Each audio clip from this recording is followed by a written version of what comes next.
നിത്യപാരായണം കടലായി ശ്രീകൃഷ്ണ ഭഗവാന്റെ തൃച്ചരണങ്ങളിൽ ഇന്ന് ദശമസ്കന്ധത്തിലെ 26-ാമത്തെ അധ്യായമാണ്. നന്ദഗോപൻ തൻ്റെ മകൻ്റെ മഹത്വം മനസ്സിലാക്കുകയും ആ മഹത്വം എല്ലാവരോടും പറഞ്ഞു കൊടുക്കുന്നതുമാണ് ഈ അധ്യായത്തിൽ പരാമർശിക്കുന്നത്.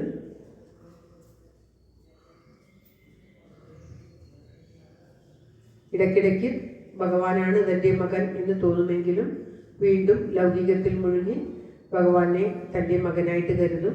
ഇപ്പോൾ തൻ്റെ മകൻ മഹത്വമേറിയ ഒരു ദിവ്യാത്മാവാണ് എന്ന് മനസ്സിലാക്കി ഗോപന്മാരോടൊക്കെ തൻ്റെ മകൻ്റെ മഹത്വം പറഞ്ഞു കൊടുക്കുകയാണ് നന്ദഗോപർ. ഓം നമോ ഭഗവതേ വാസുദേവായ. ഓം ശ്രീകൃഷ്ണ പരമാത്മനേ നമ. എല്ലാവരുടെയും നന്മയും ആയുരാരോഗ്യവും പ്രാർത്ഥിച്ചുകൊണ്ട് ശ്രീമദ് മഹാഭാഗവത പ്രാർത്ഥന ശ്ലോകങ്ങൾ. ഓം സംസാര സാഗരേ മഗ്നം ദീനം മാം കരുണാനിധേ കർമ്മഗ്രാവഗൃഹീതാംഗം മഹാമുദ്ര ഭവാർണവാത് ശ്രീമദ് ഭാഗവതാഖ്യോയം പ്രത്യക്ഷ കൃഷ്ണ ഏവ ഹി സ്വീകൃതോസി മയാ നാഥ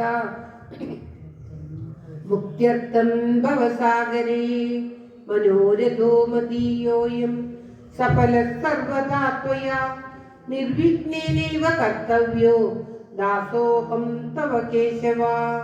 ശുഗരൂപ പ്രബോധജ്ഞ സർവശാസ്ത്ര വിശാരദ ഏതത് കഥാ പ്രകാശേന മദജ്ഞാനം വിനാശയ.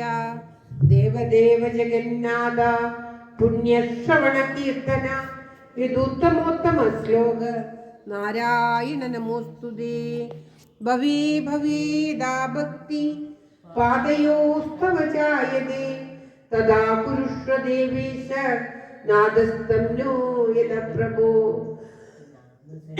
നാമസങ്കീർത്തനം യസ്യ സർവപാപ പ്രണാശനം പ്രണാമോ ദുഃഖശമന തം നമാമി ഹരിം വരം തം നമാമി ഹരിം വരം.